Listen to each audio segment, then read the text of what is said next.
Hey guys, Robbie Rowe. Real quick, I've been doing a lot of stuff on segmentation, right? And creating authentic hip-shoulder separation through the ability to segment your lower body rotation to your upper body rotation, right? Segmentation has been by far the biggest piece that I've seen working with clients in regards to their pitching mechanics for a multitude of reasons. Most importantly, velocity, power output, health, right? Because we don't want to have the arm generate independent energy and push into release, right? We want to be able to pull the arm through into release with a ton of built up rotational energy or torque. Okay, so just to give you some visualization on that.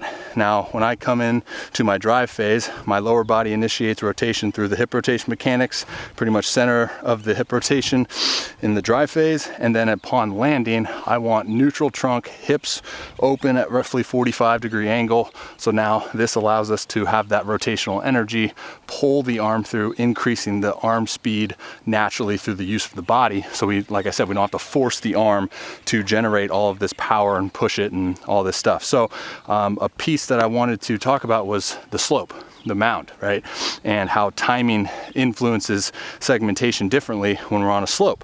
When we throw on flat ground, and I speak to this from personal experience, when we throw on flat ground, the timing of our lead foot anchoring into the ground is going to be different when we're on a mound comparative to flat ground, right? So when we use the slope, we're slope, what is it, an inch per inch, something like that for the slope. So we have more time for that front foot to anchor down. So although there are a lot of cases in which the individual just has, a tough time segmenting the lower body and the upper body, the two rotations of the delivery, there are some occasions where it's just the timing, the reps on the slope are so minimal, the body is so accustomed to how to move on flat ground.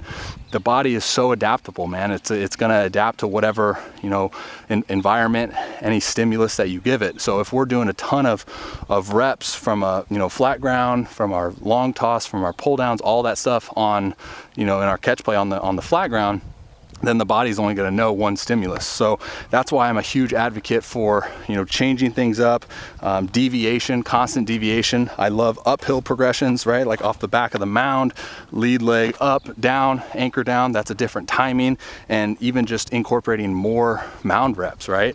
I'm actually in the process of kind of overhauling some things mechanically for myself, and some of the things that I'm doing are bullpen, flat ground, short boxes, whatever you want to call them, off the back of the mound, and then onto the top of the mound on the slope. So you learn how to deviate, your body learns how to make those adjustments on the fly, right? You're just training athleticism, in my opinion. And then even like when we do our long toss, obviously that's going to be a flat ground component, but we can do pull downs, on a slope, right? Maybe try like 2 weeks in a row where you do your pull downs like on the top of the mound coming down, and get your body accustomed to this slope. Because again, when it comes to the importance of the ability to segment and to create authentic hip shoulder separation through segmentation, man, like that's everything. That's not everything, but it's probably the biggest domino that we need in terms of looking at the difference between guys that throw at high power output and do it for a lot of innings every year versus the guys that get hurt, the guys that throw at low power output, etc. The ability to segment lower body rotation and upper body rotation. So just wanted to make a video in regards to that piece and how you can train different stimulus based on utilizing the slope, because at the end of the day, as pitchers, we make our money up here, right? We don't make our money throwing flat grounds. I wish we did, because I'm the best flat ground freaking guy of all time. But yeah, hopefully that helps. Like I said, I wanted to do this because I personally struggled with this throughout my career as well, and also the mechanical benefits of the obvious acceleration, right? You see a lot of guys whose flat ground velo is the same as the mound. That shouldn't be the case, because with the slope, we're increasing our acceleration rate, which is increasing force potential.